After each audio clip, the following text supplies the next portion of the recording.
The theme selected for deliberation in this session is Impact of Innovation on Sustainable Blue Economy. Ladies and gentlemen, this significant event is being hosted and organized by the National Institute of Maritime Affairs.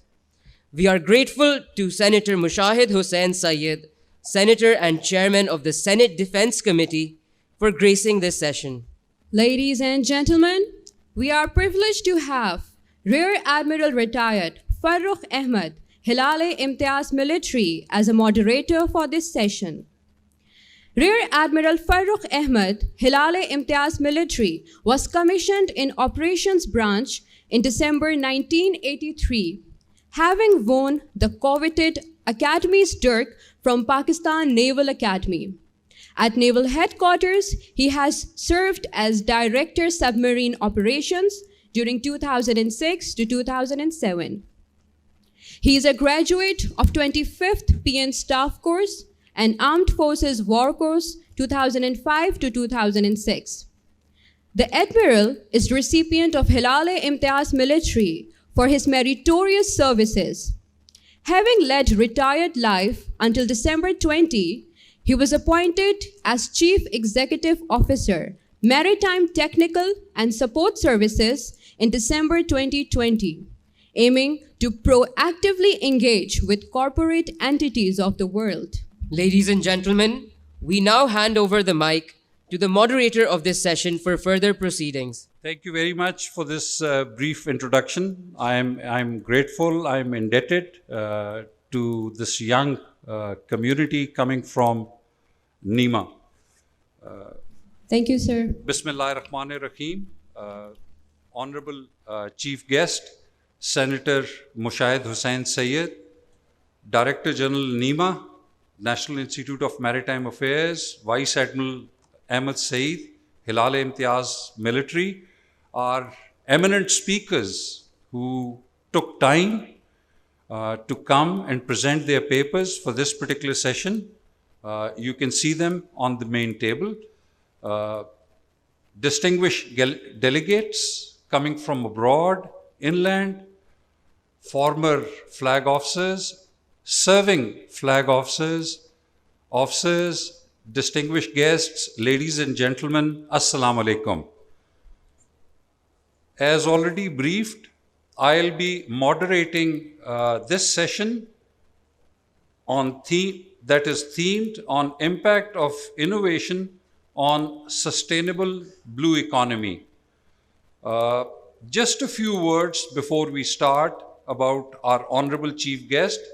He does not require any formal introduction, but I would still like to say a few words as a former naval officer and being associated with Pakistan Navy for the past 38 to 40 years. Senator Mushahid Hussain Sayyid, first time I came across him was when I was serving on the faculty of Pakistan Navy War College way back in 2000-2001. He used to be a regular speaker at this premier institution of Pakistan Navy, and subsequently I had the opportunity of hearing him on a number of occasions at National Defense University. He has been a regular visitor of Naval Headquarters while he chaired and he headed the Senate Standing Committee on Defense. He has been to the length and breadth of our coastal areas.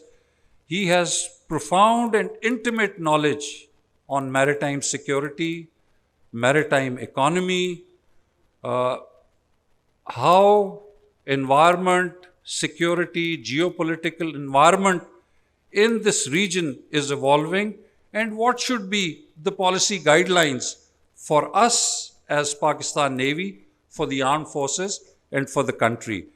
I'll be introducing the remaining speakers also subsequently prior start of their respective papers, but would request the Honorable Chief Guest to say a few words and express his feelings about today's paper and this overall activity that Pakistan Navy is sponsoring. Thank you.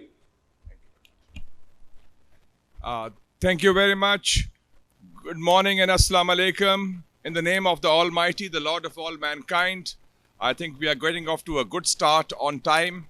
And I'm flanked by two outstanding officers of the Pakistan Navy, Admiral Saeed on my right and Admiral 𝐓𝐲𝗏 on my left. His brilliance is evident from his track record, both academically and professionally. And also we have a very diverse and distinguished panel sitting on the podium. We look forward to a very interesting discussion.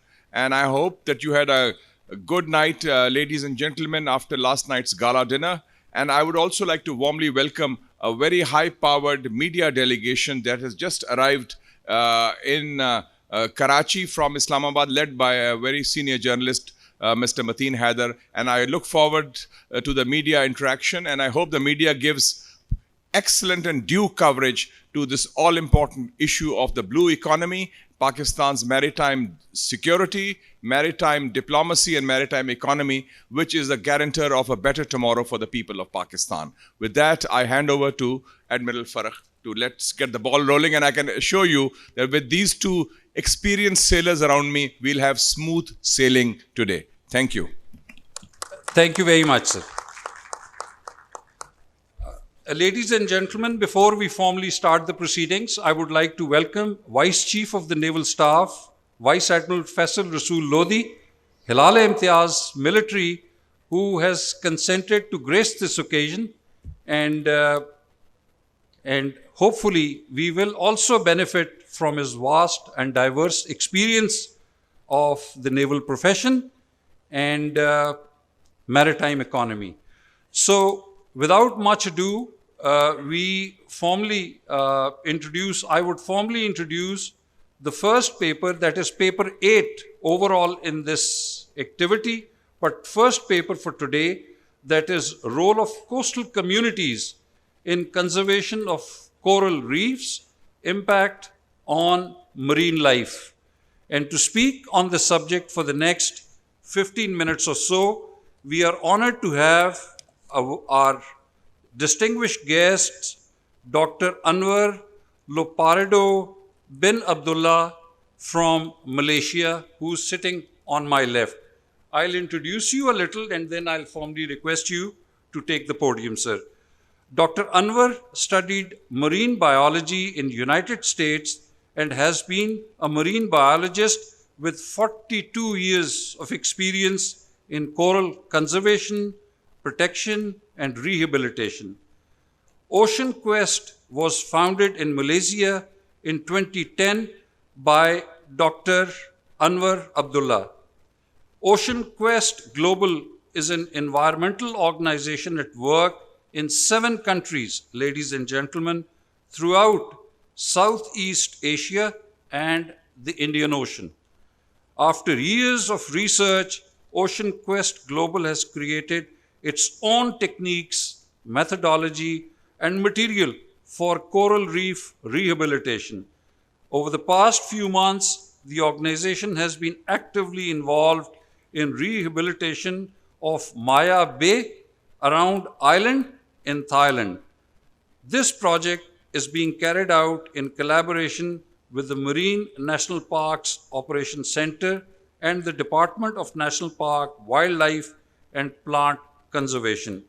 He has been UN Entrepreneur Award nominee in 2019 and 2020 subsequently, as well as ADEX Coral Reef Ambassador since 2013.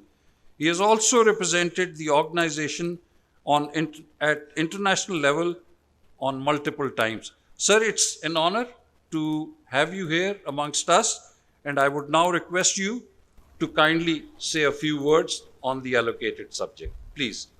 But anyway, my name is Anwar Abdullah, and I'm the founder of Ocean Quest Global, the only action-based organization around the world, meaning that we are thriving on direct action.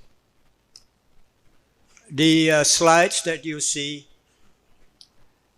is one of my presentations prepared for PIMEC 2023. It will be too long to fit in the 15 minutes that I have, but I will do the introduction, brief introduction. Please open the introduction, please. About myself, I'm a graduate of Florida Institute of Technology, and it was way back in 1979. And I worked in this field since 1981 until today.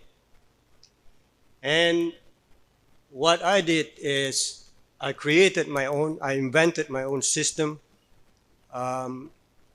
independent of any institution, independent of any laboratory, and it was a big struggle. From 1981 to 2004, it was a struggle of failure. Nothing was successful for 23 years. But I stayed on.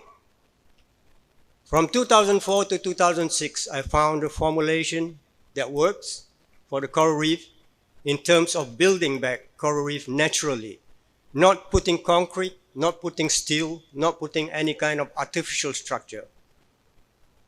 To me, artificial structure putting in the ocean is nothing but waste that we are planning to hide from our sight. Throwing things in the ocean does not make the ocean any better, meaning that we have to plant corals. If the forest is destroyed, will we take this building and put it in the forest for the animals to live in? Absolutely not. We will plant trees. If the coral reef is destroyed, we will have to seek a way to cultivate coral and grow back coral as per what we did in the forest. So, this is what I do, and I lead activism with 26,661 volunteers worldwide. That was a very strong movement. And now I'm honored to be the guest of Honorable Senator and the Pakistan Navy to be here to speak about the environment. I've been fighting a war for 43 years, a war that nobody heard a single gunshot. I fought this war, and I will continue until it is prevailed, basically. So, my organization, 𝐂𝐻𝐿 Global, was formed in 2010, later in my commitment in environment, for reasons that I need an organization as a platform to distribute my knowledge to the world. Then, in the last part of this introduction, let's look into the topic I will be talking about, the coastal communities and their involvement in coral conservation, and where they sit in the stakeholders of the world. Can we progress the slide, please? So, approach. My organization have laboratories, have researchers, have scientists, have myself, have trainers and volunteers, and every single one of them, we are the only organization in the world that is 100% volunteer, including myself. Nobody in my organization earns a salary. That means every single one of us contribute by heart. That means with the 26,661 volunteers worldwide in about 34 countries, with 84 active locations, I'm basically leading a very big movement of active conservation. I'm not doing much awareness, I'm not doing much talks like this, but most of us is in the field. I'm actually in the wrong suit today because my suit is a wetsuit. I was in the wetsuit for 41 years. Yeah? Rarely that I have this kind of suit. It's kind of comfortable and warm. Normally it's cold, right? So, My organization thrives on physical model. Physical model means we create reefs. We create reefs for people to see and touch and feel and actually see what it means. We don't do mathematical model. We don't do colorful slideshows. All these slideshows are made by my IT department. I don't make it. So by having physical model means we have to design, build, plan, strategic, and partner with a lot of people who will make it happen. One of them is the armed forces. In Thailand, we are very successful with high-profile projects in Thailand, the rehabilitation of reefs, the largest in the world ever attempt. And we successfully complete the 4-year project, and it was now reopened for the public. Why? Because the Navy is behind us. This is the message, that armed forces play a big role.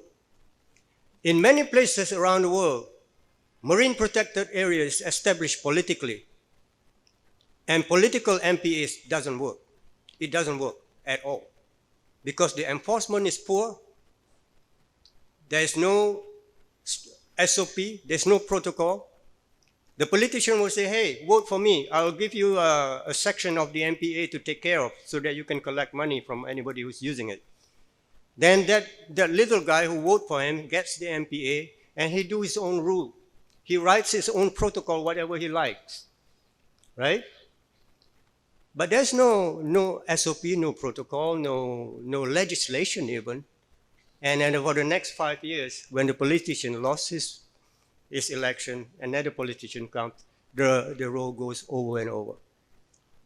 In marine protected area, the armed forces or the people in uniform are very important to keep the law and legislation that is written in the books, not by a person that is sitting on the beach deciding what to do because he is entitled to, right? So when I do the high-profile project in Maya Bay, I close a very popular touristic area that earns millions of dollars per month. And I request it to be closed. They think I'm crazy. It is an economic benefit for everyone. Of course, the tourism were against it. Everybody is against it. But the environment is completely dead. In the end, they get to close Maya Bay for 4 years for rehabilitation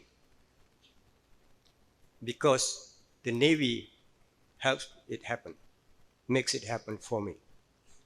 And what happened after 4 years? Today is open. If you go to Maya Bay today, it's beautiful and pristine and full of life. The day it closed in May 2018, there is absolutely no life in that bay. Me and several officers from the national park were sitting on the beach. We don't even know where to start. It's so dead. But after 4 years of closure and rehabilitation and research, if you look at Maya Bay today, when I left on my last day, when I shook their hand and I said, take stewardship of this project, there are 107 sharks swimming in that bay. Beautiful. Out of 0 corals, 60% of that bay, which is about 4 hectares wide, is filled with living corals and colorful fishes again. And today, the tourism who are against me when we want to close that bay, what do they say? They say, thank you, because now, with less people, I get more money, because when the reopening, I designed the new tourism policy. How many people can enter the bay per day? What is the activity they can do and what they cannot do? There's a protocol. There's a guide that guides them into that bay.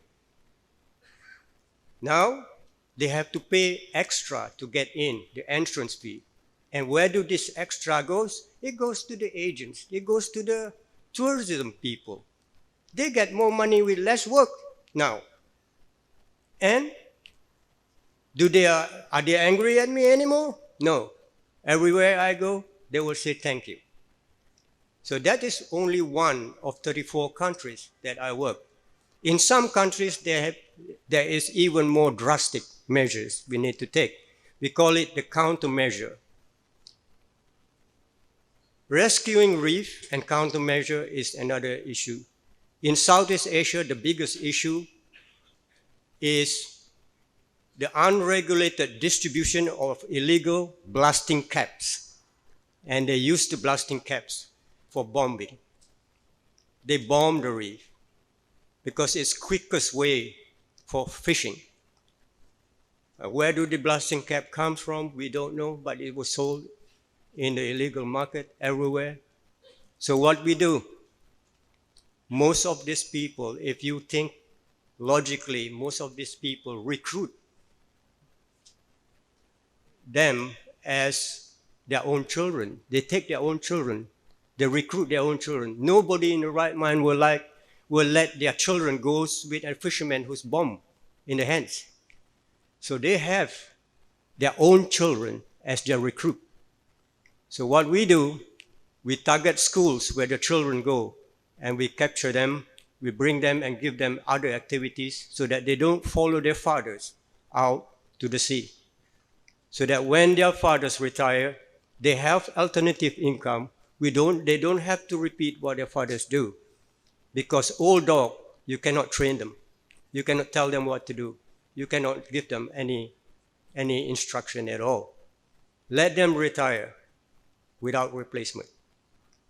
Those are strategies, example of strategies. I can talk on this all day or even for 3 years, and I give you a degree on it. But we can talk about strategies, we can talk about conservation strategies, we can talk about policies, we can talk about who's the right stakeholder. In this case, the community, the local community, is the weakest link, the weakest stakeholder in the whole entire link of marine industry. They are the poorest, they are the weakest, they are the least educated people. My message here is that our role is to bring them up to a certain level that they realize the importance of the environment for them. And they realize the importance of sustainability. We can talk sustainability every day here among ourselves. It is a self-repeating thing. It becomes a thing of normal. But what happened?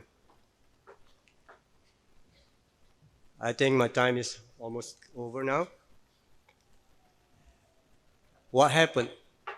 What happened next is that we have to take one step.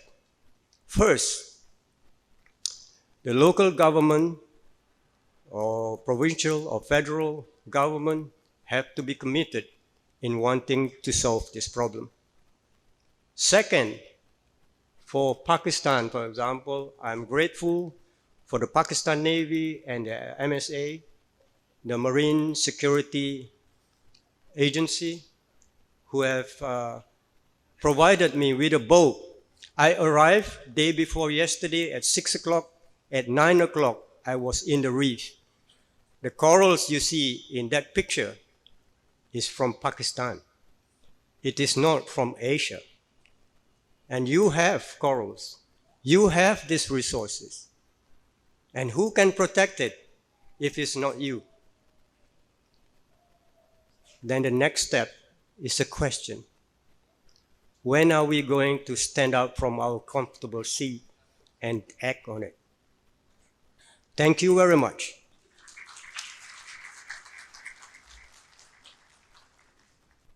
So thank you very much for your very valuable input. What we find about you is that you are a man of action who has had a lifetime commitment with coral reef conservation, improving the environment, getting the local community involved, and above all, taking support from the armed forces and particularly the Navy to be able to project promote, and further your desire, your actions for the betterment of the marine environment, to promote tourism, and to be able to contribute not only towards marine tourism, but as well as the maritime economy. Thank you very much for your very valuable views, and I am sure the audience would have a lot to inquire from you during the subsequent question and answer session. Ladies and gentlemen, our next speaker is Dr. Zafarullah Jattak, who is going to speak to us on blue economy, prospects for Pakistan in renewable energy. The worthy speaker holds a PhD and master's degree in integrated management of marine resources rights and interests from the College of Oceanic and Atmospheric Sciences, China in Qingdao. Currently, he is working as assistant professor at the Faculty of Marine Sciences, Lasbela University of Agriculture, Water and Marine Sciences, Uthal, Balochistan. He has been working in the field of marine sciences for the past 16 years with various publications in national and international journals. He also has expertise on marine spatial planning, MSP, ocean zoning, and blue economy developing strategies. Ladies and gentlemen, Dr. Zafar has also been part of the training of master trainers on developing fishermen's skills to improve quality of catch for a better livelihood by the EU and UNDO. He has also been part of Pakistan Navy vessel 𝐓𝐵𝗲𝗃 for oceanographic research cruise in the North Arabian Sea along the coast of Pakistan. He has attended various national and international conferences such as Integrated Coastal Management at Asian Institute of Technology, AIT, Thailand, Sustainable Coastal and Marine Resources Management in Pakistan in 2018, Technologies for Ocean, Coastal and Water Management in Balochistan, etc. Sir, it's our profound privilege to welcome you once again for this session, and I would request you to kindly express your views. Thank you. Thank you, sir. Thank you so much, sir. Thank you so much. Thank you, Pakistan Navy, to giving us the opportunity to share our views among national and international audience. Thank you, Senator Mushahid Hussain, being here with us. Sir, this topic is totally related to ocean-related policies. Sir, it's the blue economy, and it's an emerging concept. As yesterday, a few speakers have discussed about it, blue economy is a new concept. Is economic development in the oceans. So different organizations have differently defined blue economy. For example, World Bank, all economic activities related to ocean, seas and coast, and European Commissions, they say it's comprise a range of economic sectors and related policies that do get determine whether the use of the ocean resources is sustainable.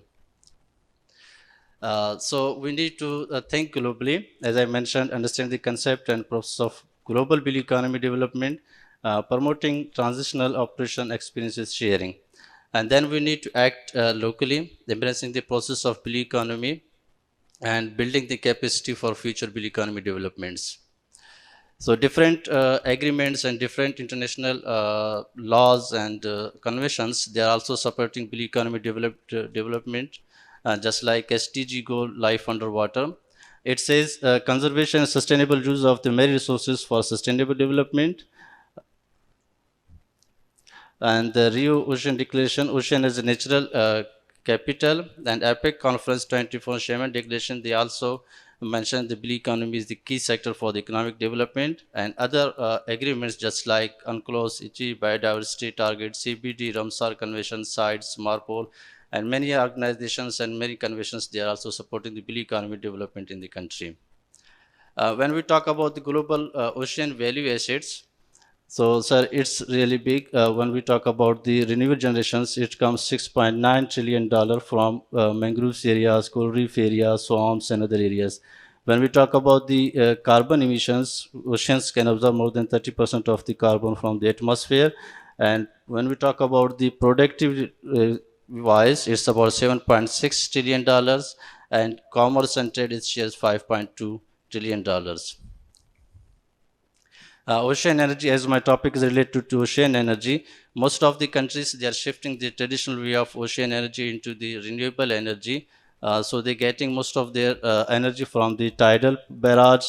It's about 521.5 megawatts, and other tidal streams they are also using, and some other technologies just like ocean thermal energy conversions and waves they are also using to convert the energy into the ocean energy.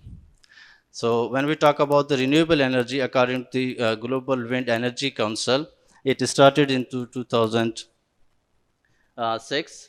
It's offshore. It's showing about, as you can see, the offshore share of new installation. It's 1%. It started from 26 to 29, and it has increased from 2010 to 23 to 3%, and it also increased 23 to 2016. It increased 4%. And from 27 to 2018, it increased 8%, and 29 it has increased. If we see the shares, the rest of the world and the Europe, China and the Europe, they are contributing, they are changing the traditional way of energy utilization into green energy. According to the compound annual growth rate, it has increased from 2013 to 2019 as 24%. If we talk about the country's ocean technology utilization capacity, so Europe has utilized 55%, Asia Pacific 28%, Middle East and Africa 30%, South Central and North America they have utilized 20%. They have capacity they are utilizing. So when we come to the Pakistan, mostly in Pakistan they are totally dependent on the fossil fuels. Fossil fuels they are utilizing 64%. They are getting energy, and from hydropowers just like dams and barrages they are getting 27%, and from nuclear powers 5%. When we talk about the non-renewable energy, so it's contributing 4%. We have some installed wind turbines along in Sindh province. Blue economy around the globe.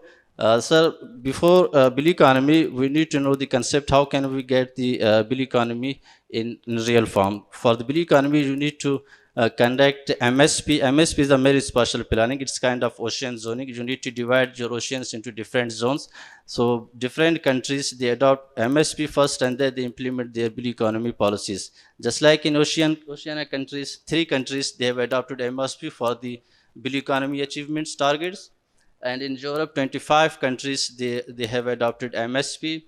In Asia, 9 countries. In Africa, 5 countries. I got this result from the UNESCO IOC website. If you want to know further more about the MSP and its international achievements, you can go to the sites UNESCO IOC. When I talk about the MSP and blue economy achievements, I usually give examples about China because they are working very hard on ocean zoning and blue economy targets. So you can see here, the Chinese coastline is about 18,000 kilometers. They have divided their coast into 1,939 zones. So they have major 8 zones. You can see here on the screen, they have industrial and urban development zones, 304. They have mineral and energy zones, 65. They have tourism and entertainment zones, 287. They have marine protection zones, 247. They have special zones, 220. Reservation zones, 184. Port and navigation zones, 339. Agriculture and fishery zones, 285. So for the blue economy achievements, they have divided their areas into different zones according to the need of their natural resourcing capacity. So in the context of Pakistan, I want to highlight some issues. Just like ocean is still not a priority, sir. It's a big issue. Although we have been talking about we are the agriculture country, in my opinion, we are not the agriculture country because we are the maritime country. Actually, we have 2,900 square nautical mile and more than 100 coastal lines. So I think we need to shift our priorities from land toward the sea. So, sir, ocean is not a priority because we have lack of national ocean policy. lack of institutional capacity, existing pressures on target activities. We have been working on fisheries since 1947 till now. We have been working on fisheries sectors. And overexploitation of the ocean resources. And second, data constraints. In data constraints, we have ocean economy data limited, no parts of regular states, data desegregation, lack of environmental monitoring system, lack of study and evaluation of the coastal and marine ecosystems. So what can we do? We should move forward now. So, sir, establish MSP supporting process. If you want to get blue economy targets and objectives, you have to divide your areas according to their natural resource carrying capacity.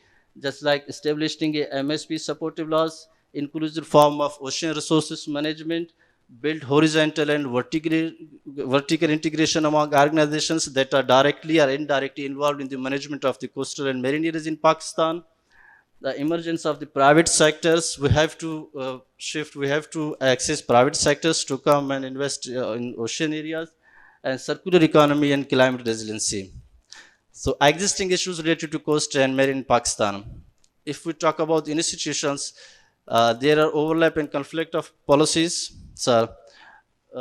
Unclear management boundaries, mismatch special authority, and incoherence, and then lack of legislation related to maritime activities. We have been talking about the blue economy, but we need to make a policy about the blue economy. We still don't have law about how we can implement blue economy. Just like other countries, they have specified laws about the sea area use management law.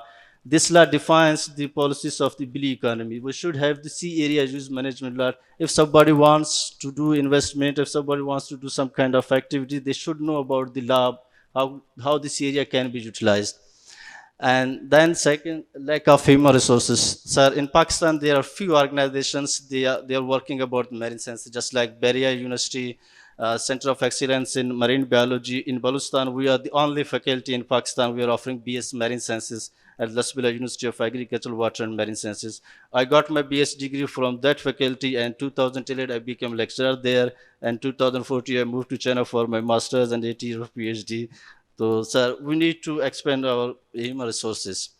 And then development, if we talk about the development, uncoordinated land sea economic relationships, unreasonable layout of marine industries, disordered coastal development. It's not working. Can you help me to? Land of scientific development, several land-based pollutions, and coastal erosion.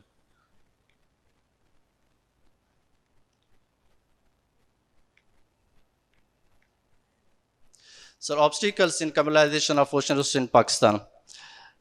Problems with available technology. We are lacking technology, just like lack of research, lack of human capital, lack of scientific research. Problems with political motivation. Sir, it's once again comes to you.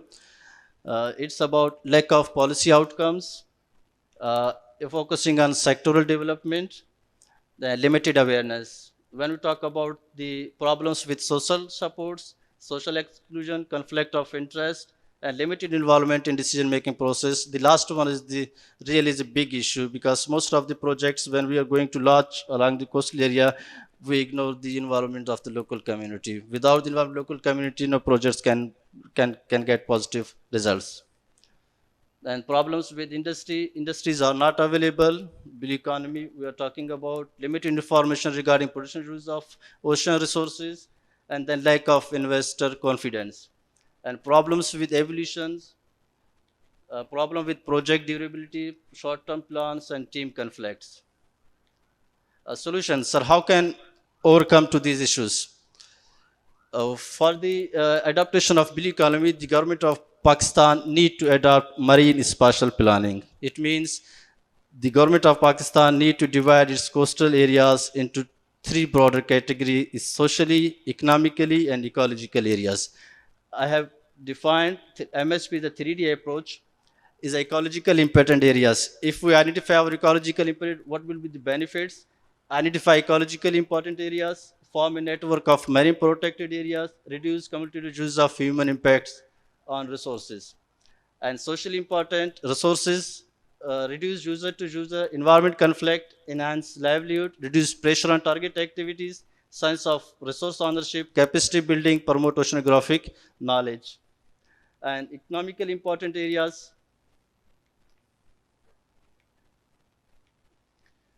identify economic opportunities, offshore new investment, streamline permitting process. And what is marine spatial planning? Sir, as defined by the IOC and UNESCO, is a public process, is a distribution of human activities on ecological, economic, and social objectives. It's the MSP definition.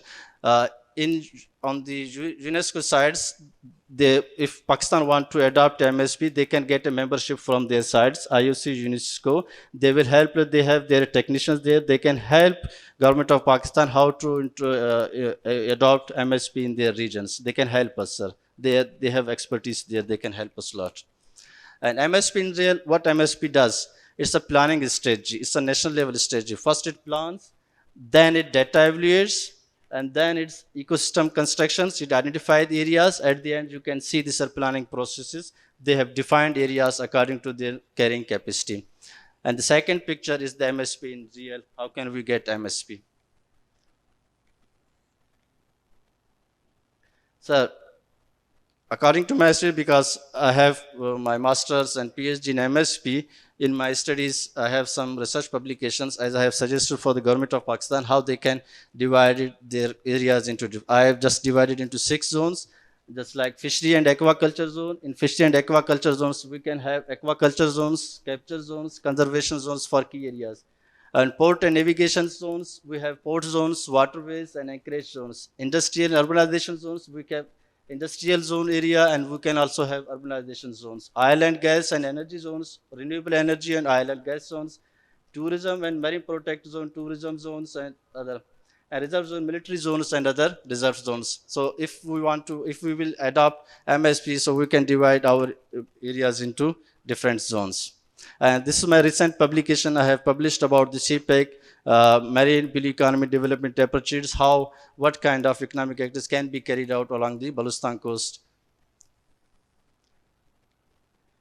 Solutions of commercialization of ocean resources, sir.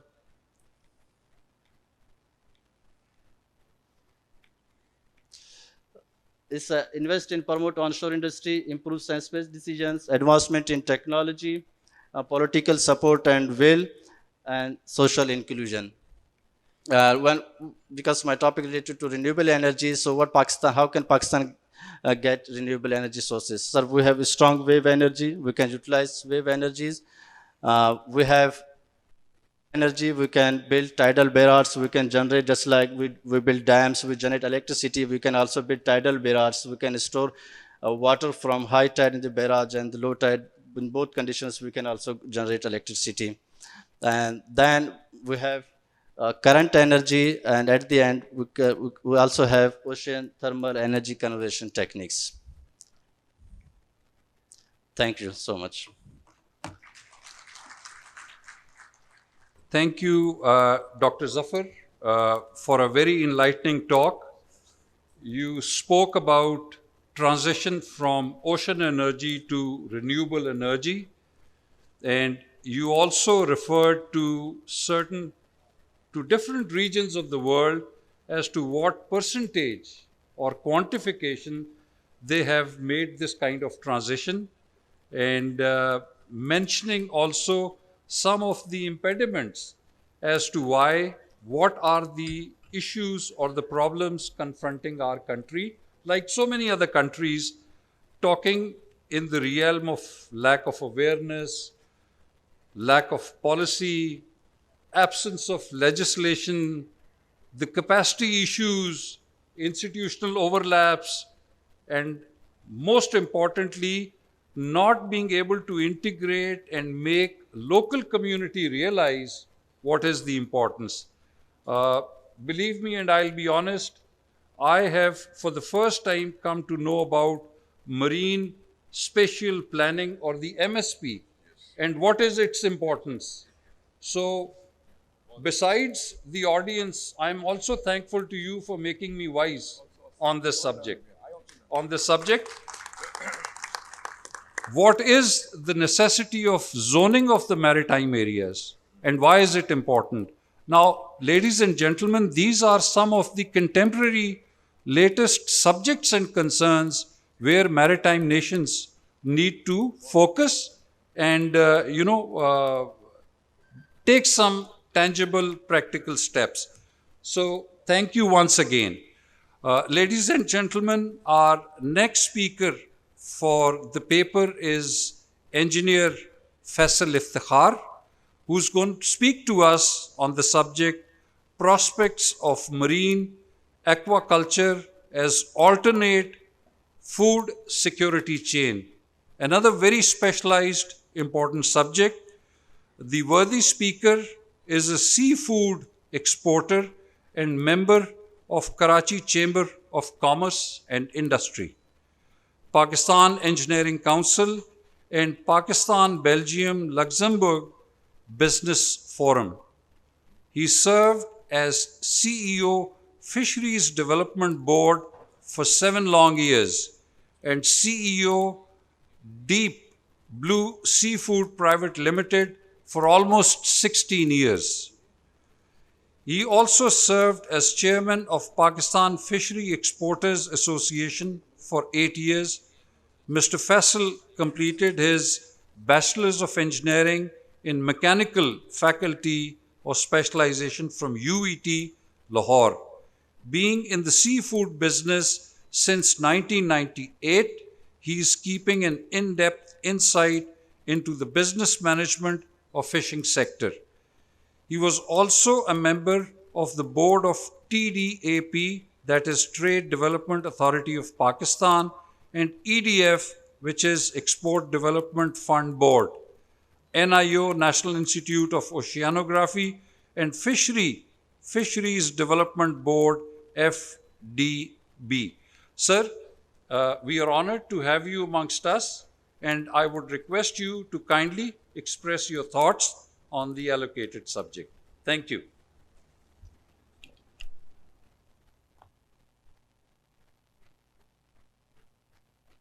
Bismillahir-Rahmanir-Rahim. Senator Saab, naval officers, ladies and gentlemen. Today, I'm going to talk about the prospects of marine aquaculture as an alternate food security chain, which I feel that actually will become the main food security chain for us and very crucial in the coming years. So, can I do it myself? Okay, what I will be discussing today will be what is the current scenario, which is the way forward, and all the aspects regarding aquaculture. This is a very crucial picture that I saw in one magazine. It is, we are fishing for catastrophe. And I will explain later on where it will lead to. But you keep in mind this very crucial picture. As per international, standards that we have seen, the data that the requirement for seafood fisheries is increasing, but the wild catch is decreasing sharply. As per certain studies, we are not sure that in 2030 we will have any wild catch in our oceans. And I'm not talking about just Pakistani oceans, it's globally. And this is the state of affairs at our fishing grounds. We have more fishing fleet than the fishes that we have. There was a detailed study conducted by the government of Pakistan with FAO. One of the most latest fishing vessel, Dr. 𝐓𝐻𝐿 Nansen, were here twice to conduct a detailed study of our resources. And this study is very, very important, and we'll take the liberty of having Senator Saab here, that when the policies are made at the federal level, this study must be seen at least by somebody, because a few months ago we were discussing this study at a seminar for 3 hours, and when the worthy minister came on board, because according to this study we have to cut down our fishing fleet by 50%. This is crucial because 80% of our stocks have depleted, 80%. And when the worthy minister came on board, he said, we are going to give 3,000 engines to the fishermen in Balochistan, which is a great project that they are doing. So it is totally contrary to what the report says. So if you see our exports data, and this is for the last 6-8 years, but I can continue it for at least 2-3 years behind, we have remained below 500 million US dollars. Our average unit price, as you will see, is always been below $3. That means we are either selling very, very low quality fish, or there is something wrong in our export regime. As you will see, the global average unit price for any exporting country has to be close to $6. India, in the last 7 years, from 1 billion, they have crossed 10 billion US dollars of exports. They are one of the largest suppliers of shrimp to USA, close to 2 billion US dollars. And this they have done in the last 7 years, 7-8 years. So this is something that we can look up to and achieve. So this is exactly, this is the catastrophe. We, in one voyage, fishing vessels brings in 70 to 90 tons of what we call trash fish, and only 3 to 4 tons of human consumable fish. So in one voyage, and what we call trash fish is actually the juveniles of high value fishes. Pomfret, they are being sold at 20 rupees or 30 rupees, while a pomfret fish can fetch close to 2,000 rupees to 3,000 rupees a kg. So we are actually killing our fishing grounds. If you see our net in the boats, even a ballpoint cannot cross through the cord end. They are so, negligible cord ends. So this is the catastrophe, that we are killing high value protein to feed low value, to gain low value feeding, which is chicken. So we are killing protein to make more chicken for this nation of chicken eaters that we have become. So as you will see, the global demand is increasing phenomenally, but the wild catch is now stagnant, and the gap is being filled by aquaculture. This is what more countries, these are all the products that other countries are farming now, from scallops to mussels to shrimps to fish, different type of fishes, tilapia, pangasus, Venamai shrimp, black tiger. So this is how the gap is being filled. According to one survey, and this is an old one, but according to the new FAO reports, the total trade in seafood has crossed $200 billion, while our share in it is 450 million US dollars. So there is a big area where we can move into. See the top exporting countries. India is gradually coming into the top 10. Now it is, I think, 4th largest seafood exporter in the world. Another reason for us is, 1/5 of the population of the world at least rely 20% on fish protein diet. While our per capita consumption is probably, we are last, 3rd, 4th country after Afghanistan or Rwanda and Ethiopia. So our per capita consumption is 1 kg, while a global average is crossed 25 kgs. So we are very low in fish consumption for our diet. So as you will see that, globally, for food consumption, seafood is getting the priority. Is the most used for protein is now seafood.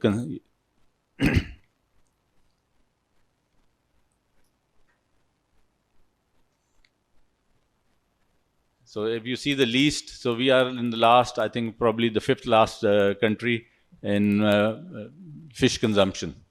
That the reason being that we have been fed the wrong fish all our life. Because our fish that we are eating, carps, mostly in Punjab, rahu, they have so many bones, and we really do not know how to take out bone out of a fish. So when I was CEO of FDB, I introduced 2 new fishes into Pakistan, which is tilapia and pangasus, for the first time. I'll explain later, it did 2 things. The rule of the thumb was that from 1 acre of land, you can get just 400 to 500 kgs of fish. But just by changing the species, by putting in tilapia or pangasius, we raise the production capacity to 4 tons per acre. So it almost, 6 times the production was raised. And the beauty with pangasius and tilapia is that it has only a single bone in the middle. So you just take it out and you have a good fillet to eat. Pakistan at one time was importing close to $40 million worth of fish from Vietnam. And it has come down, since last year, it has come down to $7 million, but now it is close to $4 million because of high rate of dollar.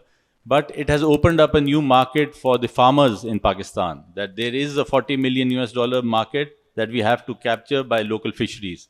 So now more and more companies are coming up into, stocking tilapia and pangasius for the local market.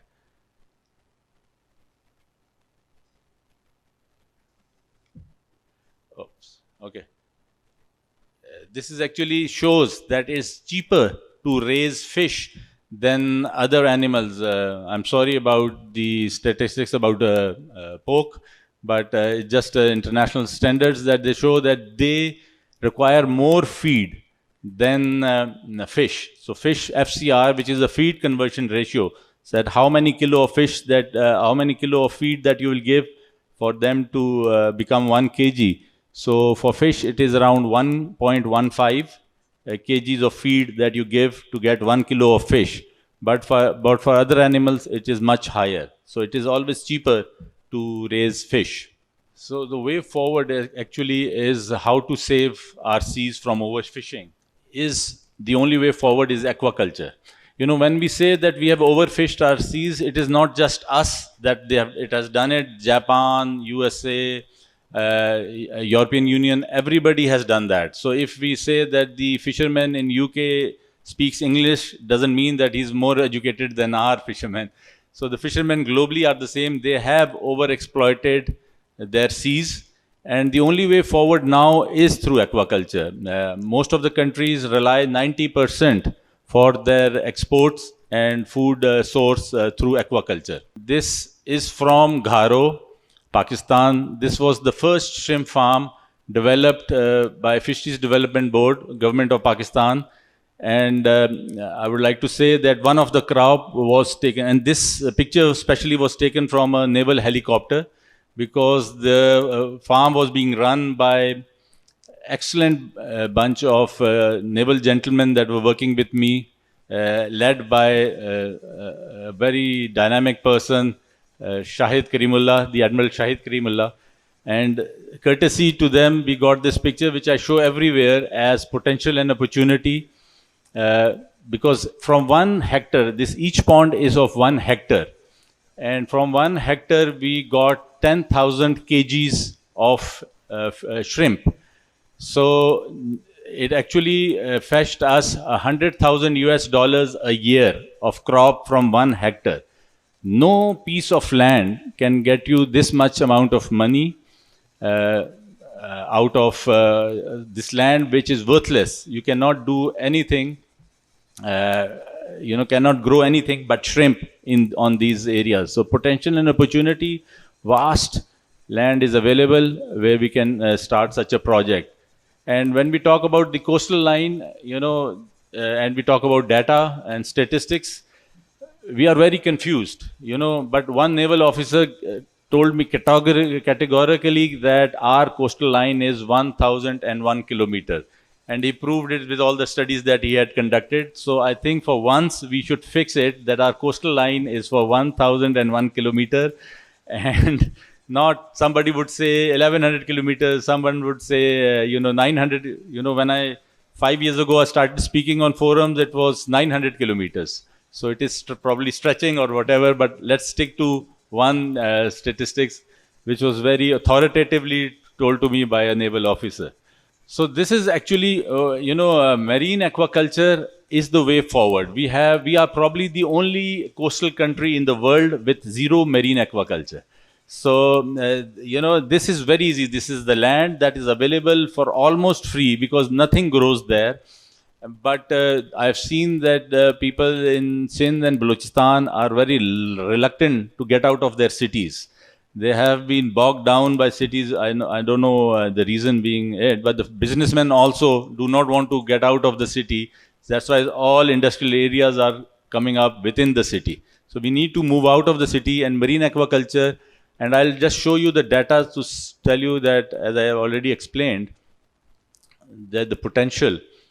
You know, as I was telling you that from 1 acre, if you put in fish, that will just get you maximum 1 ton through good farming practices, 1 ton of fish, which will be sold at $1 per kg. So, but if you put in the same pond shrimp, you will get 20 tons of shrimp. So you would increase the productivity by 20 times, and the farm gate price of shrimp is $5. And so, according to our data, if we have convert 10,000 hectares of land into shrimp farming, we will get the crop of $1 billion. And already we know that in Punjab and other provinces, especially in Punjab, it's more than 200,000 acres of land is already under farming. So if we just change the species to shrimps, and you know, this technology, as though, you know, we have scientists here and professors, but we are not a very scientifically oriented society, but we can do adaptive research, like what we did with tilapia and pangasius. We have done the same with shrimp. We have found a shrimp called white shrimp venami, which can survive both in marine water and sweet water. So my company is now developing the first hatchery to develop shrimp acclimatized to any water quality in Pakistan. So just 50 kilometers from here, we are developing the first hatchery where we'll be producing in the mid of this year the shrimp that can be ready to be stocked in any quality of water from 25 ppt to 3 ppt. So we'll be supplying it across Pakistan to all the farmers. So you know, we'll get, just by transforming the like as we did with tilapia and pangasius, from 1 ton we took them to 6 tons or 4 tons. With shrimp we are going to take them to 20 tons, and the average harvest that they're going to take is per acre per year. And you know, the harvest, they'll be getting it for, you know, every farmer would be earning $100,000 per acre. And this is phenomenal, you know. And and this is not something that I'm speaking out of turn. It is being done in India, it is being done in Vietnam. And when you go to any exhibition in Vietnam, you see the size of diamond that the farmers are wearing. And every year they add a couple of carats to it, just to show how successful they have been in their farming practices. So I think that is the way forward. We can transform, and like rightly said, that even though we are an agriculture country, we have to be a marine country. And we have to utilize our resources. We have to be very positive in our policies.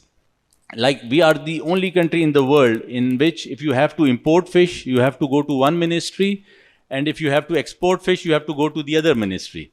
So that joke has to be eliminated. And another thing is, everywhere when we go for a meeting, they say, after the 18th Amendment, fisheries was never on the concurrent list. It was always a provincial subject. Research, development and policy making was a provincial subject, and it still remained that. So the provinces should not hide behind the 18th Amendment. We recently just got it and we are doing it. They need to be proactive. They really need to understand what they want to do and move forward with it. It's high time. We have to save our country, and agriculture and fisheries is the only way that can be survived. Thank you very much. Ladies and gentlemen, in my view, an outstanding, very innovative, thought-provoking talk by our respected speaker. He did speak about a terminology that he has coined, fishing for catastrophe. And I think we ought to do a lot of soul searching in Pakistan, all across all forums, all mediums, that we are fishing for catastrophe where the fishing stock has depleted up to 80%. because of our practices, our mindset, and our actions. And I am at loss as to what are we going to leave for our next generation. And when we look at our neighbor, same sea medium, same mindset, same kind of culture, same kind of resources, they have become the 4th largest seafood exporter of the world, where they have increased their shrimp exports by a quantum of $10 billion over the last 7 years. And there is a lot to learn from your environment and even from your neighbors. If it helps to improve your own local community, your own maritime outlook, and if it can contribute to the maritime economy. I am extremely impressed to learn that the worthy gentleman has been able to introduce 2 new species of fish in our region, tilapia and pegasus. And he has done concerted efforts to increase the yield from 1 ton to 6 ton. So this is the positive side of the same picture. And let's applaud the gentleman for his valuable contributions. Also, he spoke about the shrimp farm, which is being managed by Admiral retired Shahid Karimullah, who used to be the chief of the naval staff way back in 2004 and 5, sir, if I am not wrong, when I was a captain myself and commanding one of the submarines. So a commendable job done by our former flag officers and the naval community, who are the first ones perhaps to understand what is the importance of shrimp or fish farming and what are the innovative methods of doing it. If Admiral Shahid Karimullah can do it, I am sure there are so many others. There are so many others who can replicate the same model. So, sir, I can continue for a long time, but I'll give time and opportunity to the audience also to be able to pose you certain questions in the ensuing question and answer session. So, the last speaker in today's session is Mr. Saeed Sarpara. If I'm not wrong, sir, do I spell your surname correctly? So, Mr. Saeed Sarpara is again a very versatile individual, and I am going to read out his brief resume. He is currently serving as Chief Executive Officer, Balochistan Board of Investment and Trade. He has completed his higher studies from Cadet College, Mastoom. He has worked in different social and governmental organizations such as Director Labor in the Labor Welfare Balochistan, Director Manpower Training, and has also served as Commissioner Balochistan Employees Social Security.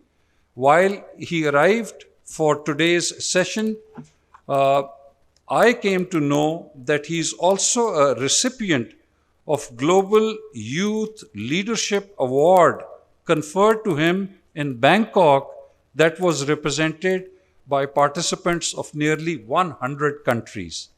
And he is also a recipient of Presidential Award for Reforms in Ease of Doing Business. Sir, it's a proud privilege to welcome you, and I would now request you to kindly say a few words, express your thoughts on coastal development in Balochistan, incentives and opportunities for investment. Thank you.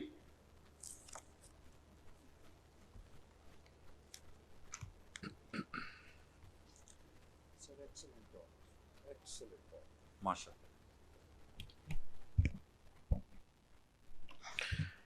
Bismillahirrahmanirrahim. Rabbi shrah li sadri wa yassir li amri wa hlul 'uqdatam min lisani yafqahu qawli. Respected Senator Mushahidullah, Sayyid Mushahid Hussain, I'm sorry, please bear me out. Respected delegates, distinguished gathering, ladies and gentlemen, Assalamu alaikum. Everyone sitting here might have heard about Balochistan. Balochistan being the largest stakeholder of the blue economy. I would like to shed some light on the aspects of economic aspects, whereas my counterparts and colleagues have presented technically the detailed presentation. I would like to talk less and listen to you more and show you more about Balochistan. We have 2 small videos so that you can witness Balochistan by your eyes. Please. Volume if you can have this.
Yes, this is Balochistan.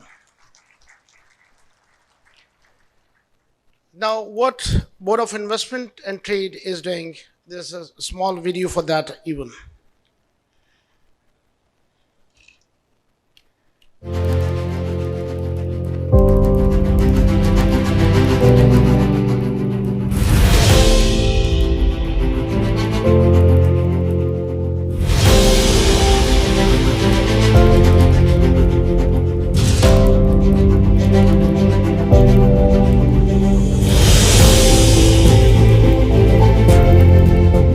A richly endowed Balochistan with the bounties of earth, sea and habitat is the land of opportunities with untapped potential.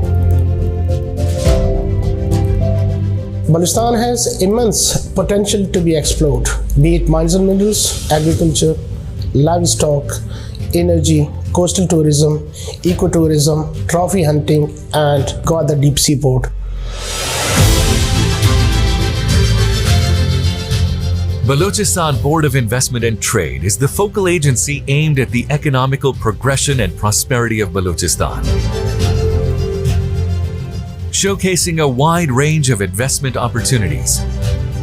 BBOIT functions as one window facilitation center,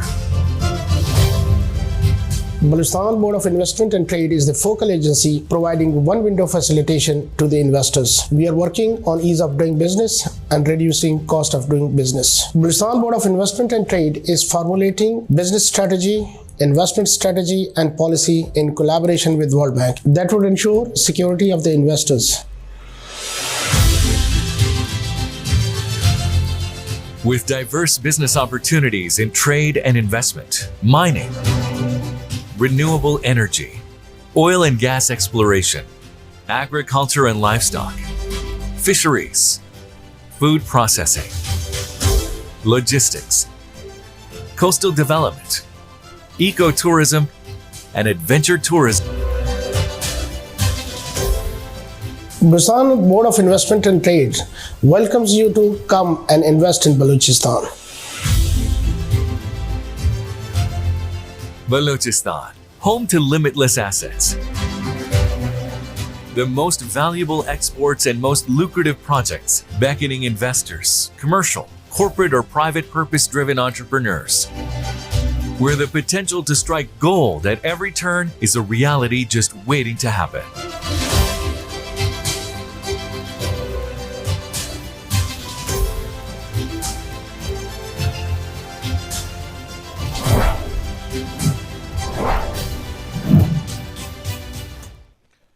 Thank you very much.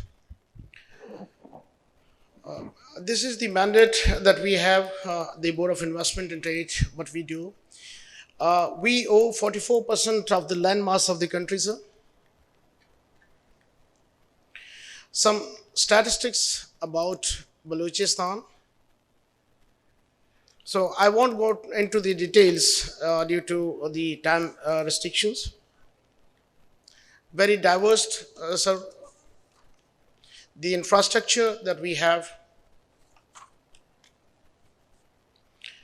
Balochistan is considered to be the hub of the regional connectivity as flashed.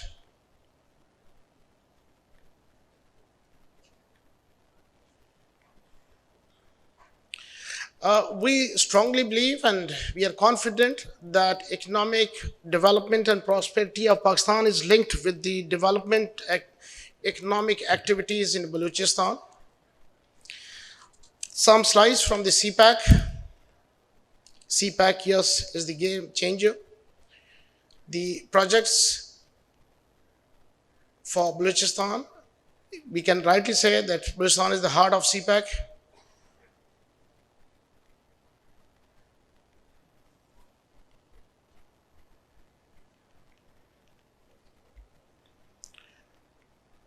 If someone can change the slides, please.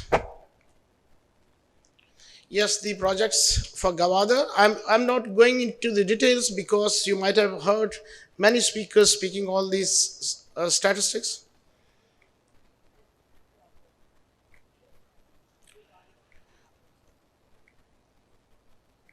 The control, you are at liberty if you can operate that for me.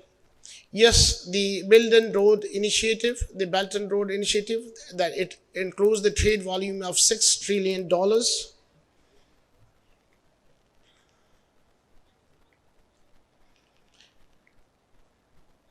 Yeah, this is the slide that shows how important is the CPAC, because the world used to trade through sea previously, and that was a costly business. It was a time-consuming and a risky.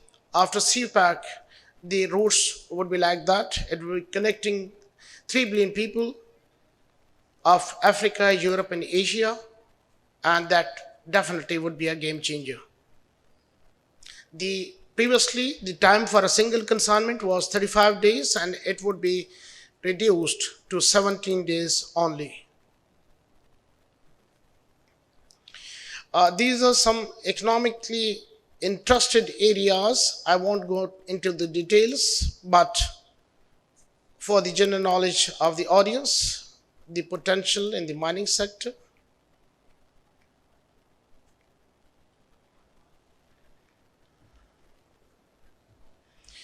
Likewise, energy, the largest wind corridor and the highest solar radiation in Pakistan is in Balochistan.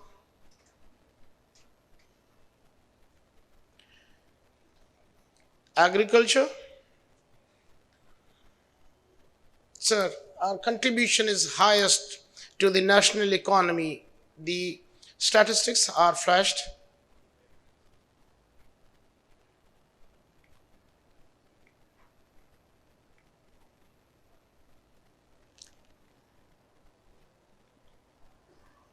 For the livestock, yeah, we are coming towards the main topic. Yeah, 770 kilometers of the coastline, that's around 73% of the coastline, sir. Our fish catch is only 34%, meaning thereby that we are deficit by 39% of our potential. The catched fish, out of that, 80% is being exported, but after having 1,001 kilometers of coast, we are importing fish as something, food for thought we must think about.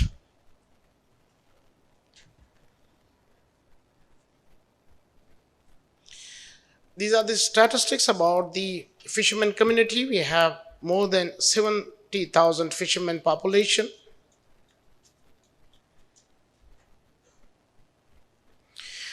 Yeah, the fish, all species of fish we have. The blue crab, a rare species, is found only in Gawada. Sardines, sir, as you have, Dr. Sahib, you have rightly mentioned, Dr. 𝐓𝐸𝐻, that sardines is a fish. We gather it of 15 to 20 rupees per kg, and we use it as a poultry meal, as a feed for the poultry, chicken. And sir, that very sardines is a costly fish, high protein diet, and that's the richest source of omega-6. And when you find it in the European and American stores in a small packed can, the value is manifold and many times higher than that. So these are the fishing and coastal development opportunities. And for tourism, there's a lot of potential in the coastal tourism, ecotourism, and religious tourism. On the coastal belt, we have enlarged Mata Mandir. We'll discuss some other time about the details. The trophy hunting, Hengol National Park is ideal for the trophy hunting, and the total portfolio of Hengol National Park is $5 billion per year. The opportunities in the tourism sector. Yes, the gateway to the blue revolution. These are some statistics about Balochistan, greenhouse gas emissions. For blue economy, in blue economy we have the coastal tourism, oil and gas exploration, fish processing, ship building and ship breaking simultaneously. Marine fishery, ports, aquaculture, transportation, marine renewables, desalination, coastal protection, and marine biology technology. As Sir 𝐓𝐸𝐻 has pointed out, that the world, half of the world has the potential to eat fish, and they eat other than the Pakistani communities. These are some maps of the coastal line of Balochistan, starting from Iran to the neighboring country. The main livelihood of the people around the coast are fishing, agriculture, border trade, tourism, mining, retail, and the relevant trades. A limited number in the industrialization, real estate, and some other as well. The marine area is 440 square kilometers. The water surface, we have 39.63 million acres. The cage culture possibilities are brackish to marine waters. Our culture type is semi-intensive and extensive.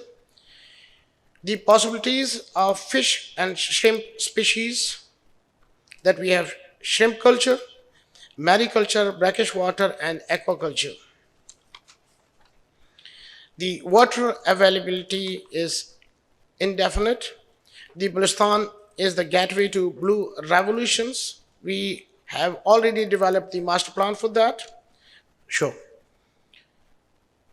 Feasibility studies have been conducted for that.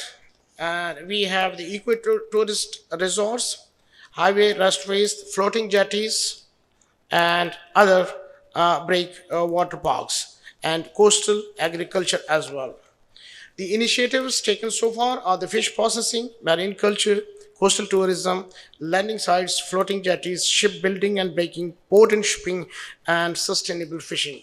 Since I have a limited time and the lady has already cautioned me, these are the publications. Our publications are in 7 international languages. Our pitch book and regulatory mapping with the sector profiling is available on our website. You can witness that as well. I thank you very much for the patient hearing. Thank you very much.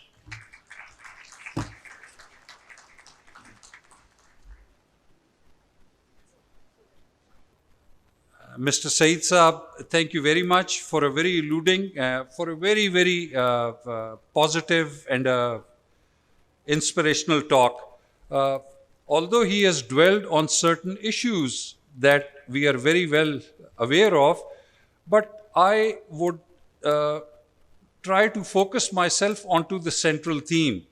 Balochistan, ladies and gentlemen, and this is particularly for our foreign delegates, comprises 44% of the total Pakistan's land mass. And out of our coastline, which is slightly over 1,000 kilometers, the coastline that belongs to Balochistan is 770 kilometers. So Balochistan's existence in terms of geography, the immense resources that the province carries by its sheer size, which have not been exploited, future of Pakistan's economy, improvement of security within Balochistan,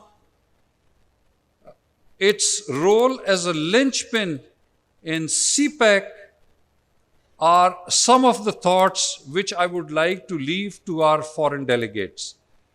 And an whole of country approach, interministerial approach, mindset, all-inclusive process within Balochistan and around Balochistan is where the economic prosperity of Pakistan and security of Pakistan, that is where it rests as far as I am concerned.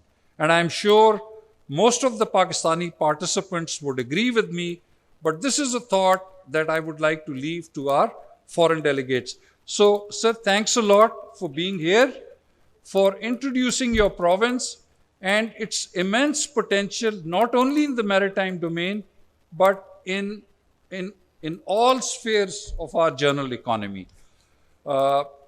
This brings us formally to the end of this session. Looking at time, we will invite 3 questions from our worthy audience. But I would request, first and foremost, I would request those young budding university students who are towards the rear of this hall to be able to pose certain questions, and then I'll come to our foreign delegates, and then subsequently we'll take 1 or 2 questions from our Pakistani participants. But first, I would like to give the opportunity to the university students. Please.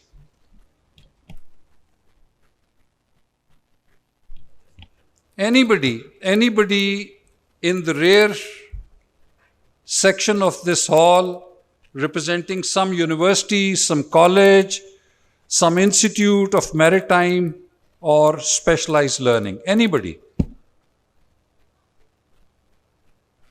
I think they have understood the subject very well. So now I'll come to our worthy foreign delegates. Please, sir. Sir, introduce yourself and focus your question to a concerned speaker. I should not be saying this to a PhD doctor whom we heard yesterday. Thank you, sir. Please go ahead. I have two questions. Coming myself from a country that has heavily invested in the past in aquaculture and now facing the problem of marine pollution from aquaculture, my first question is, can you kindly estimate for us the costs, the future costs of agriculture expansion in Pakistan, and who should carry those costs? Then secondly, a question on conservation.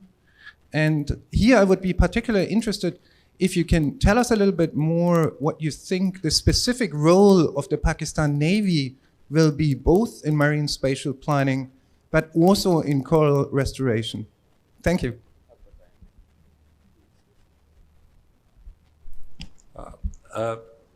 Dr. Saab will take the first part of your, Engineer Saab will take the first part of your question, and for the second question, I'll request someone else. Please. I didn't catch the name of your country, so that because we study different countries to see what went wrong there, which we should not be doing.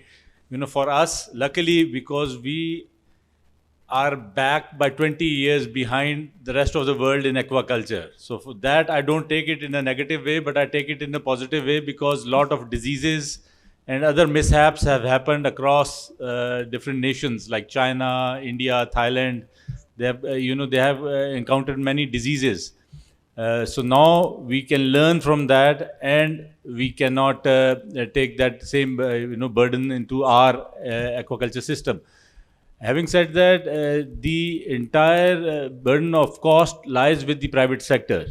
Like the company that I am representing, we have developed a consortium. My partners are sitting right behind you. We developed the largest corporate consortium in aquaculture in Pakistan. We have the top agriculture companies, which have a total worth of more than $500 million US, and we have invested into the aquaculture sector.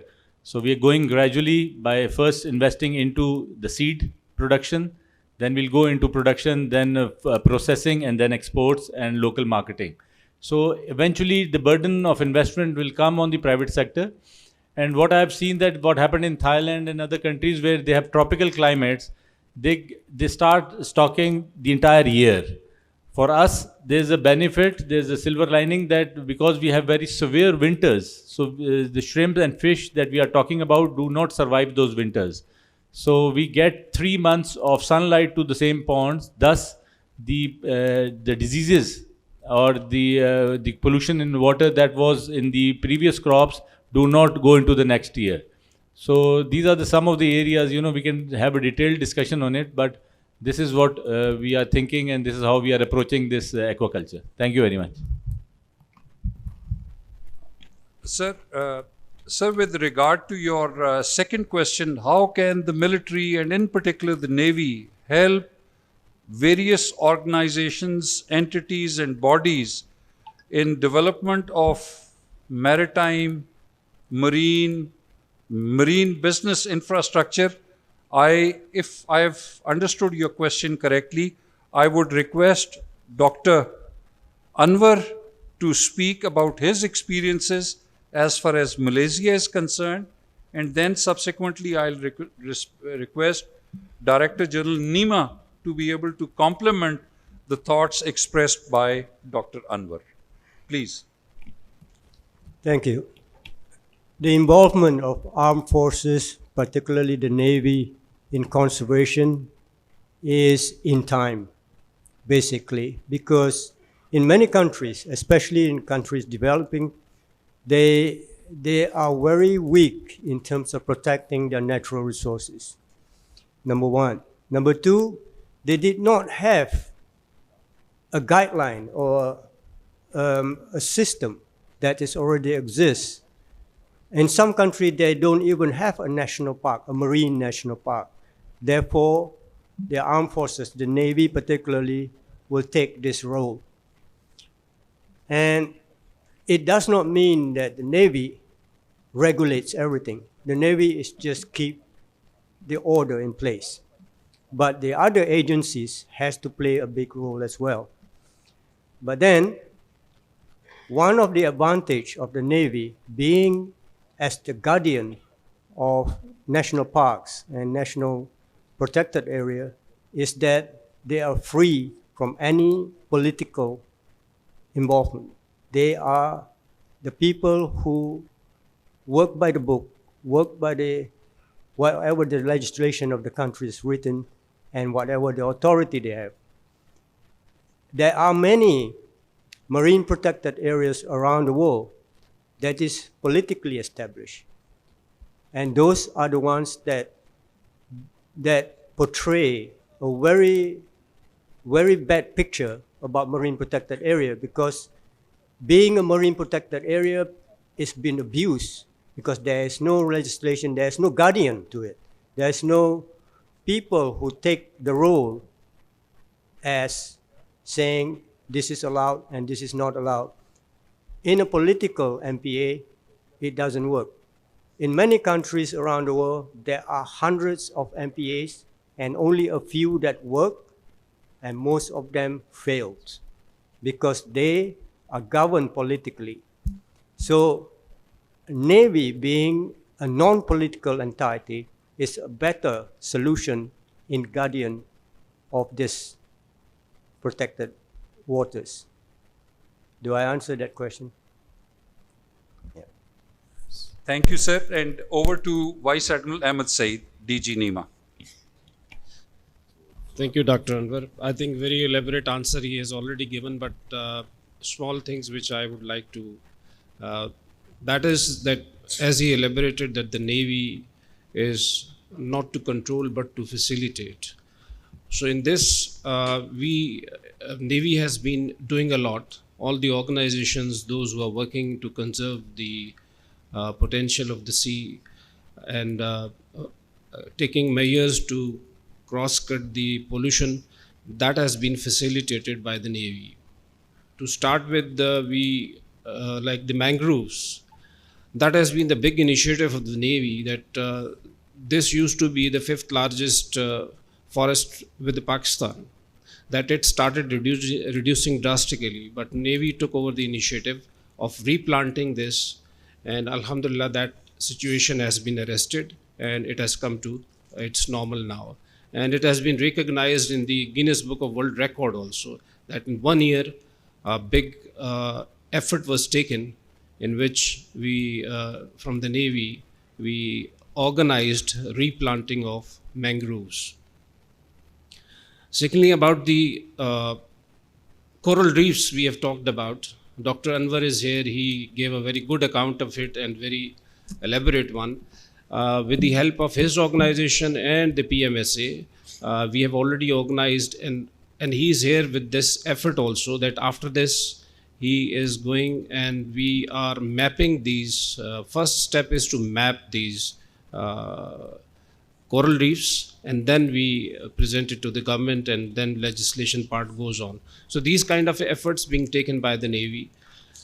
Thirdly, on the pollution, in my opening address yesterday I had mentioned that in 2018 Navy had taken an initiative to at least curb on this thing, that no untreated water goes into the sea from the naval installations, from the naval units. So that was accomplished within 1 year.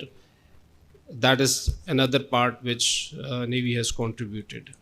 And Navy will keep facilitating those organizations, those who are approaching because of non-existent or maybe lack of knowledge about the our governmental organizations and their facilities, and that is being provided by the Navy. Thank you. Yes, may I have the question? I will request you, sir, to pose your question or the query. And looking at the paucity of time, ladies and gentlemen, this will be the last question for the day. And no, for please this session. give chance to the media as well, who has come from Islamabad. Theek hai ji. Point taken. Media ranks supreme, and we are. Mr. Mateen Haider will be asking the last question from Mr. Islamabad. Thank Mr. you so Mateen much. would be the last person posing the last question. Sir, please go ahead. Ji, Assalamualaikum. My name is Hussain. I am an international trade expert, plus I'm a management consultant and working for S&P Global on the maritime side. First of all, I want to congratulate Pakistan Navy and Government of Pakistan for conducting this very useful session. Coming rightly, my question right to the Senator Mushahid Sahab. Sir, I think you are representing so many countries, so many economies and political parties. I think this is the right time that apart from looking at the blue economy, there are three subjects which up till now not been addressed. Number one, that is the use of technology in the new maritime industry. I think what we are lacking about, we have seen the development, coast, business, everyone is speaking about billions of dollars and millions of dollars, but I seen the technology part is missing. That is to be taken care of. And secondly, the well-being of the fishermen, the man who goes to the seas, the man who is caring his family, there is absolutely no any insurance scheme or the welfare being of the fishermen. When there are storms, they are not working. When there are high strides moving on, they cannot work. So this is the job of the government to take care of those people. Just like in the developed nations, government takes care of all those people. And last and the most economic part, we speak about global warming, we speak about carbon emissions, we speak upward, but we're not speaking about the pollution in the sea. We are speaking about the green economies, but what will happen to the blue seas where our blue economy is concerned? We are only speaking about agriculture, but I would request you, from your perspective, because you have represented so many parts and being an educationist, I would look forward to your view, and please deliver this message to the government technology. And the second part, modern means of fishing. This is lacking here. A gentleman very rightly pointed out that we need good business, but that would be done through, and the finance, it is not available to fishermen anywhere. And this is the job of the government to help them. So thank you.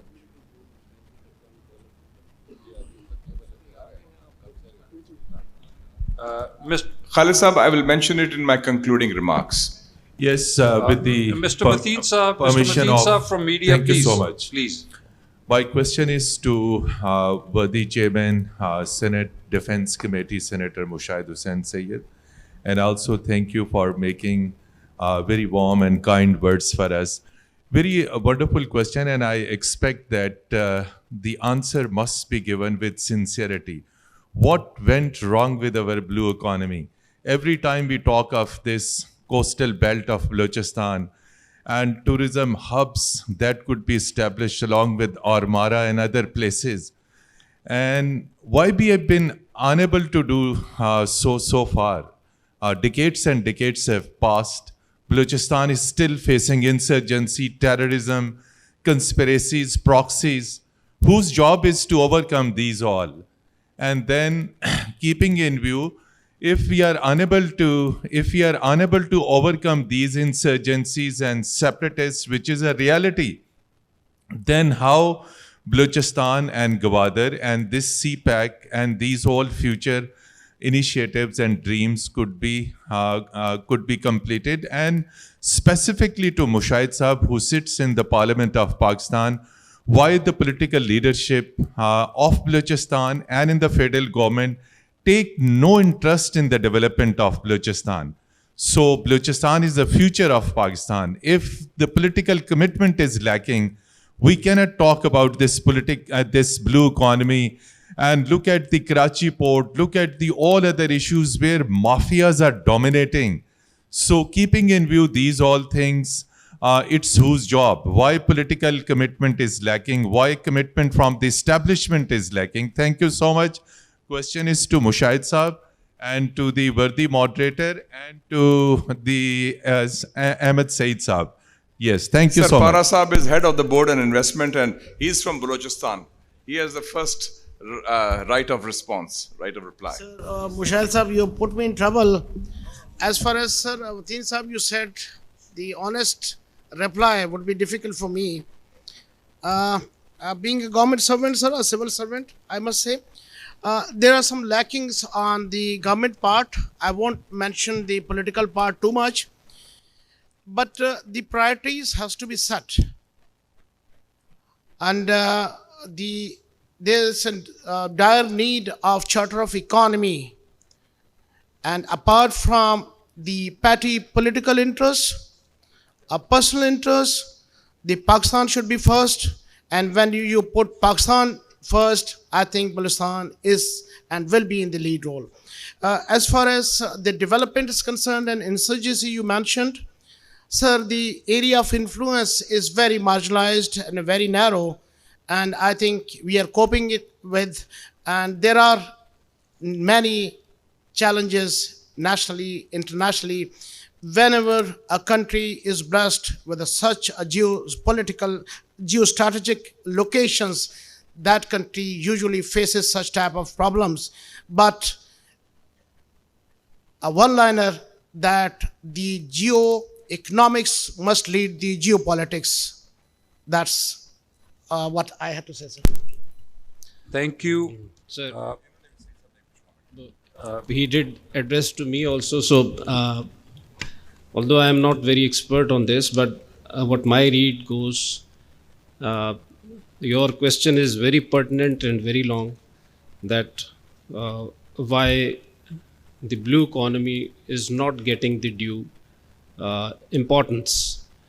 My small answer is the competing interests. That is where we have not been able to get through. Thank you. Thank you. Thank you, Mr. Mateen Haider, and for your question. I would humbly beg to differ with you regarding the situation. The glass is half full, not half empty. 10 years ago, when the situation in Pakistan was very bad, we were afflicted with terrorism, there was a full-fledged war next door in Afghanistan, there were troubles inside our country, nobody was willing to invest. China, our trusted friend, our neighbor, came up with the Belt and Road Initiative of Xi Jinping, and they chose, and they had other options also, they chose to invest in Pakistan through CPEC, China-Pakistan Economic Corridor. And I was, as you know, then the chairman of the Parliamentary Committee on CPEC, which was with both houses of parliament, 21 members, opposition and government. And there was still very strong polarization then also, different governments in different provinces. 10 years later, CPEC got off the ground. When you were a child and we were there, Gwadar was a dream. Tharkol was a dream. Today, the dream has been realized.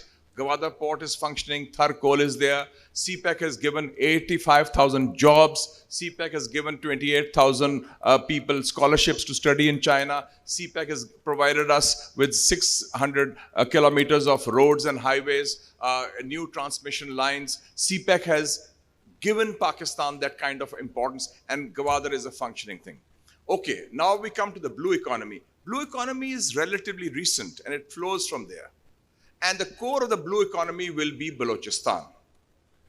And where geopolitics is one aspect of the whole situation, although geopolitics is now less so. There is no war in Afghanistan. There is no other proxy wars taking place by either India, Pakistan over Afghanistan or Iran, Saudi over this region which was there before, or the US presence is not there at all. So we have strategic space as regional countries. So what are the key elements of, I would say the future is going to be Balochistan. And there the failure has been, I would use one word in Urdu, which is nalaiki. It's incompetence at the level of the political government, whether it's the government in Islamabad or the government in Quetta, because lack of vision, lack of will, and lack of pursuing it. But now I think the situation has changed, it is changing, and this conference today in Karachi is a major step forward in promoting the notion of a blue economy.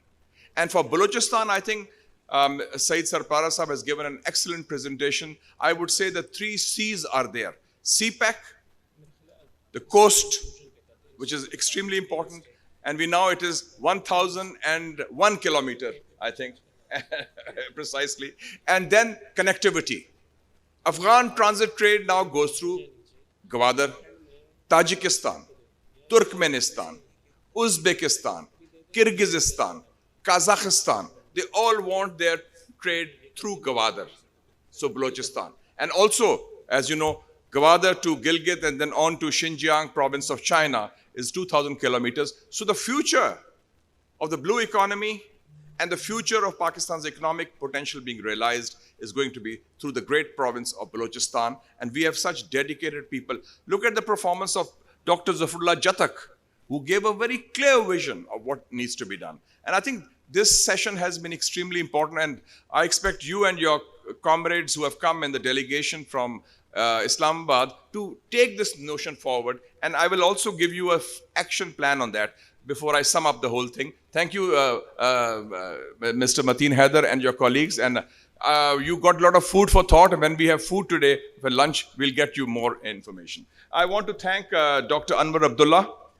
Sir, you have really invigorated. And you remind me of the saying when I was studying in Georgetown University in Washington. There was a very famous saying of the American president, a great American president in my view, President Nixon. He said, "You do not lose when you are defeated. You lose when you quit." For 23 years, you struggled. You did not quit. And that applies to your namesake, my good friend, Anwar Ibrahim, the Prime Minister of Malaysia. He struggled for 20 years also. He went to jail. He never gave up. And today he is the Prime Minister of Malaysia, mashallah, and a great friend of Pakistan and a great admirer of Allama Iqbal. And you, sir, have come here to rediscover our 3 coral reefs. You have made a contribution. The Maya Bay model is very important for us. The 34 countries you have delivered, and your 23-year of struggle has not been in vain, sir. And I would also like to compliment Engineer Faisal Saab. Well done. And I think he summed up the problem in one line. If you import fish, it's a different ministry. If you export fish, it's a different ministry. I think this bureaucratic red tape is the biggest impediment. And you have mentioned also how if we shift and do a course correction in agriculture to aquaculture, how it can make a difference to the farmers, to the technology, and to the economy of Pakistan. And to Jattak Saab, I think it's very important. His one-liner takeaway was, we are not just an agriculture country, we are a maritime country. And I think that is the key thing. And I would also like to mention that the media is also here. I feel that this conference has been extremely important. And this session with diverse and distinguished gentlemen who are experts and who are doers, men of action and men of ideas, we have to take this initiative forward. I propose that the Pakistan Navy and my think tank, my own role as Chairman Defense Committee of Parliament, along with NIMA, we can do that. We should prepare a work plan on the blue economy for 2023. Tuck, what is to be done? And establish a task force on the blue economy. Please don't wait for the ministries or MoMA and this secretariat. This will never get done. These are people who are doers. It's an issue. They say the highest paid person in Hollywood is the idea man. He gives an idea and the movie is a big success. These are all not just idea men, but they are men of action. So we have a task force on the blue economy. We'll take it forward. Academia, private sector, government, parliament, and this will include a whole of system approach. And this will be done. And finally, I request the Pakistan Navy, you have a very dynamic Vice Chief of Naval Staff, Lodi Saab, sitting here. And the media, please notice, this whole conference has been self-sponsored. Not a single penny of the government of Pakistan has been spent. This is all self-sponsored because they have used all the private sector, all the exhibitors. This is the way to do it. And I would say media workshops on the blue economy in Gwadar, in Ormara, in Karachi and Port Qasim. And let's get cracking, let's wear our joggers, and let's move forward to promote Pakistan's prosperity through the blue economy, inshallah. And for you, sir, Mr. Khalid Hussain, 70,000 fishermen, I think it's a very good idea. You meet me over lunch. I think we should do something for their welfare and establish a foundation or whatever, and that will be, inshallah, done. And the technology issue, I'll discuss with you. And on global warming, I just came back last year from COP27 in Sharm el-Sheikh. I was in Glasgow for COP26. I was the first to start the initiative in the Pakistan Parliament 10 years ago on climate change and environment, having public hearings. I'm a member of the Climate Change Committee, and I also lead an organization called Action for Climate Change. So we are all on board. This is the future. So thank you, ladies and gentlemen. The session is now concluded, and we get ready for the next session. Thank you. And a special hand for the distinguished gentlemen who gave so much of their ideas and initiative. Thank you. It has been an interesting and a very informative session. Ladies and gentlemen, now is the time for souvenir presentation ceremony. I request the chief guest to acknowledge the esteemed speakers by presenting them with conference souvenirs. Director General, National Institute of Maritime Affairs is also requested to join them for souvenirs presentation ceremony.